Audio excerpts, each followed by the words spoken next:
Today on Locked On Horned Frogs, which linebacker could be an X factor for the 2023 TCU football season? We'll discuss that next.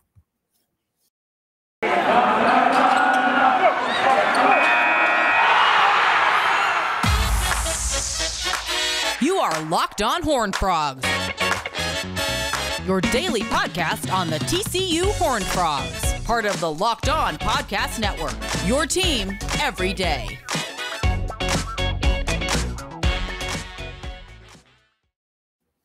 That's right, Locked On Horned Frogs, your team every day. Please subscribe to our YouTube channel. We are right on the cusp of 650 subscribers, so get to that, and then I won't bother you guys again until we hit the next milestone or get close to it. You can also tune into the show via audio form anytime, every day. We're now available on the SiriusXM app. I'm going to start a series over the next few weeks where I'll look at X factors for this TCU football team. Maybe some guys who are a little under the radar, maybe some players who have not been talked about as much, and we'll try to decide or see, okay, where are these guys at? How could they be impactful for TCU football this season? And we'll start on the defense side of the ball today. And this is not a guy that I would say hasn't been talked about much. I feel like during his time at TCU, even though there hasn't been a ton of production, not totally his fault. A lot of it's due to injuries. He's been a very interesting player to TCU fans, and that's Marcel Brooks. And if you know Marcel's story, five-star talent, went to high school in Fort Worth, one of the best recruits in the country, goes to LSU, won a national championship there, was part of that 2019 LSU team. That was incredible with Joe Burrow and Justin Jefferson and Jamar Chase. And he was on the defensive side of the ball. He was a situational pass rusher for them. Had 1.5 sacks. I mean, didn't fill up the stat sheet in a huge way, but 8 tackles and 1.5 sacks. Had the occasional, pressure. Was a factor on third downs. Would come in games, use athleticism to get to the quarterback, and was part of one of the best college football teams in recent memory, and probably in the history of the sport. That 2019 LSU team was absolutely stacked. He then enters the transfer portal, and TCU lands him, and he was a huge deal because, I mean, he is so athletic. He was such a talent. And really the question with Marcel has been twofold. It's been, one, finding where he fits, and then secondly, getting him to stay healthy. And so he gets there with Gary Patterson's staff still intact. His first season was that 2020 COVID year, which was tough for everybody. He played on special teams, played occasionally on defense, didn't seem to really get in the game enough to make a huge impact. In 2021, they tried an experiment that did not work, but they famously moved him to wide receiver. He played on the offensive side of the ball in high school. He's an outstanding athlete. He's sort of a positionless player, or has been in the past, because he's got a unique build. I mean, he's tall, he's lanky, he's lean, but has all the quick twitch type tools that you would want in an edge rusher and a linebacker. And so they tried him out at wide receiver, never really broke through in the rotation. And then last season they moved him back to defense, and he played sparingly, got hurt. I believe it was in fall camp, then came in, had 5 tackles. Had a huge tackle in that KU game on third down where they hit the running back out in a little flare pattern, swing pattern out of the backfield. And if Marcel doesn't get there and bring him down, then he probably houses it and takes it for a touchdown. But he's able to get the tackle. Marcel, unfortunately, got injured again and was out for, seemingly the rest of the season, and has been working his way back this offseason. But he has a clear direction now. They have him at linebacker. He's super athletic. And one thing that we've talked about throughout this offseason is, how is TCU going to generate pressure? How are they going to find a way to get to the quarterback, to make splash plays, to make tackles behind the line of scrimmage with a reworked kind of different defensive line from last year? And I think Marcel is one of those guys that could have a huge impact on the game in blitz packages in certain situations, coming off the edge, coming from different angles. And we'll see if Joe Gillespie uses him in that way. And then there's just the obvious, making plays in the open field like he did in that KU game in a crucial moment where he chased down that running back. And if he doesn't make that play, then it could have been real trouble for TCU, but he got there and made it happen. I don't think he's going to be like your linebacker 1 this season, but I do feel like he could rotate in and be someone who could find a good spot and a good purpose in Joe Gillespie's defense this year. He's always been an interesting player because of the talent, because of his background. There's always kind of been questions about how do they use him. I'm really, it's kind of disappointing that he spent that year playing on the offensive side of the ball, just because I feel like it kind of stunted his development in some ways.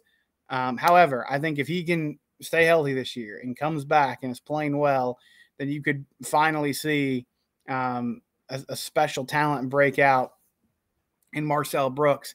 And he's one of the guys I'm looking for on defense. This linebacker group is really good. Have some questions about the D-line, but we've talked about the secondary, a lot of experience at safety, transfer coming in, Avery Helmet, corner, who's going to do, I feel like, a fantastic job. Josh Newton on the other side, who got so much experience last season. But then your linebackers, Johnny Hodges, Jamoy Hodge, more of your prototypical inside guys. Shad Banks, who's an outstanding athlete, and you saw made some plays on the edge last year. Terrence Cooks, the Texas transfer, who missed all of last season with an arm injury and will now be back in the rotation. And then you got some wild card guys like Marcel Brooks. And Jonathan Bax is also a name that we've heard a lot of. Again, hybrid type player, could be an edge, could also be someone who you use in a more traditional outside linebacker spot. But you always want athletes on the field, especially in today's game where you're going to see teams spread you out, try to isolate, their best guys on linebackers and safeties and players like that. And so we'll see if this is finally the year where we get a full picture of what Marcel Brooks could be. But I think he is definitely one of the X factors on this defense, because it's not necessarily someone that you're counting on to be an impact guy week in and week out. But if you can make some splash plays and be, a deciding factor on some of those QB pressures, getting off the edge, making sacks, then that would be a huge boost for this TCU defense. We'll do a basketball update in a second. I haven't talked about basketball in a while, so we'll do that next. I do want to mention, though, FanDuel. FanDuel is sponsoring today's show. You can go to FanDuel.com/lockedon, take advantage of their no-sweat first bet deal. FanDuel is the official sponsor of the NBA, and the NBA Finals are coming up. Heat, they win that crucial Game 7 against Boston after having that 3-0 lead. Boston comes back. So they somehow find a way to win Game 7 in the Garden. Nuggets swept the Lakers. Heat Nuggets, should be a lot of fun. Jimmy Butler, Nikola Jokic, the Joker, who had such an incredible season again this year. That Nugget seems a lot of fun. And so if you want to bet on those games, or you just want to bet on the money line itself, or if you want to take some prop bets, some individual player bets, you can do that at FanDuel. They also have a safe, secure, and easy-to-use app that's simple to navigate. And I know when you're downloading apps, especially if it's coming down to something that's going to mess with your money, you're always like, what am I doing here? Well, FanDuel makes it easy for you. FanDuel.com/lockedon. They have a no-sweat first bet deal going on. Put as little as $5 down, and you can get up to $1,000 in bonus bets. Again, that's FanDuel.com/lockedon, or you can do it on the FanDuel app. They are a sponsor of the Locked On Network. We talked some football here. I wanted to give you a quick basketball update. Not sure if I mentioned this when it happened, but Damien Collins, the big man from Kentucky, who was originally from Atlanta, Texas, East Texas kid, he hit the transfer portal. TCU was interested for obvious reasons. He's 6'8", great athleticism, great size, was a 4-star recruit coming out of high school, didn't really crack the rotation at Kentucky, so he's looking for a fresh start. Well, he has ended up at LSU, and so TCU missed out on the big man from Kentucky, and really that has kind of been the story of the last few weeks. They've had a nice haul in the transfer portal, leading the way, Jameer Nelson Jr., the Delaware guard, who averaged 19 points a game last season. They also got Trey Tennyson from Texas A&M Corpus Christi, who is a great three-point shooter. Assam Matafasa, the big man from Coastal Carolina, who averaged a double-double last year.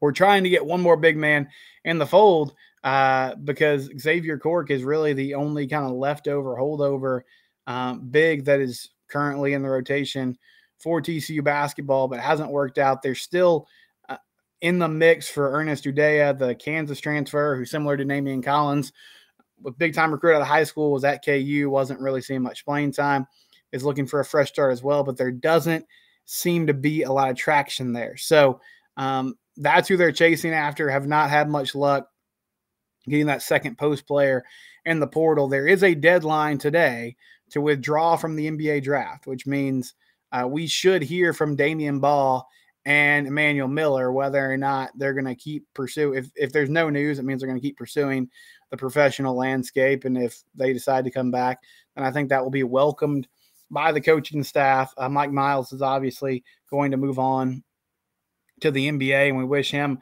the best of luck. I'll say this about both those guys, Damien Ball and Emmanuel Miller. If you look at their pro projections, you might look at it at face value and say, well, these guys should probably come back because it doesn't look like they're going to get drafted by an NBA team. I know Emmanuel Miller had to work out with the Mavericks. They could possibly be summer league invite guys, maybe two-way contract guys, play a little bit in the G League, get some time with an NBA club as well. But I've said this before. The tricky thing is the only option for them is not the NBA. You could also go overseas and play pro basketball. And at a certain point, both these dudes have been playing college basketball for a long time. I will welcome them back with open arms. I know some TCU fans get a real headache with Damien Ball, but I think he is a really good college guard, great athleticism, can get to the rim. And I feel like another year of him would be good for this program and for this team and would raise their ceiling in a big way.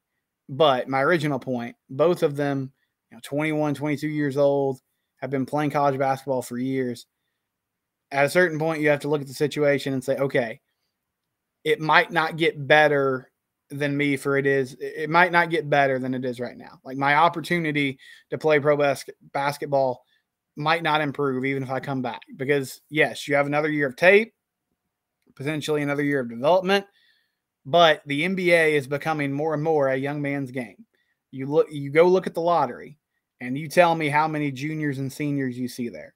It's just not there. A lot of these guys are freshmen, sophomores, and you might look at the stats and go, why is a 19-year-old who averaged 11 points a game a top 10, top 15 prospect? Well, these scouts and the GMs, they look at it and they say, hey, if I can get this kid who's not fully developed at 19, 20 years old, and we can get him in our system, in our organization, we can get him working with our coaches, with our strength and conditioning and nutrition staff, then he could be and possibly should be a really, really good player in a few years in a more free-flowing environment that the NBA provides for some of these more athletic guys that maybe didn't put up amazing numbers at the college level. And so, again, I'm not saying they have to go. I think it would be great for TCU if they came back. Emmanuel Miller would be a really steady dude at the 4 spot, and we know what he can do. He's got a decent mid-range game. He does a lot of the dirty work. He's going to get rebounds. He's going to hustle. He's going to play good defense.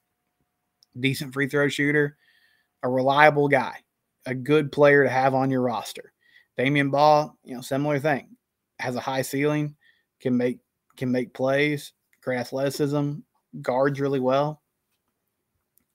So we'll see. But for both those guys, I think it's just a question of another year. Is it really going to help my draft stock? And at what point do I say, okay, I just got to take a chance and live with whatever happens because it might be my best chance to make it at the pro level. So we'll see what that decision ends up being, and that will inform sort of how TCU moves forward. The tricky thing now is you're in a dead period. So technically you're not supposed to contact these guys. You're basically just kind of waiting and seeing what's going to happen. Hopefully you've built up good relationships up to this point, and you can reap the rewards later. But we'll keep an eye out on what those decisions end up being. We'll take one more break here, and then we'll wrap things up here on Locked On Horned Frogs. So on tomorrow's show, I'm going to have Jacob Sailors on from the Lepton Drinking Club. We're doing another baseball show, another preview of the Fayetteville Regional, and just talking about this TCU baseball season as a whole. And on Friday, we will have some scouting from Brian Smith. So good stuff coming up later in this week. We'll continue our X Factor series as well as we go through the summer. This is Locked On Horned Frogs. It's your team every day. You can comment on YouTube. You can also hit me up on Twitter. I'm at SimcockSteve, and the show is at Locked On TCU. I'll talk to you tomorrow.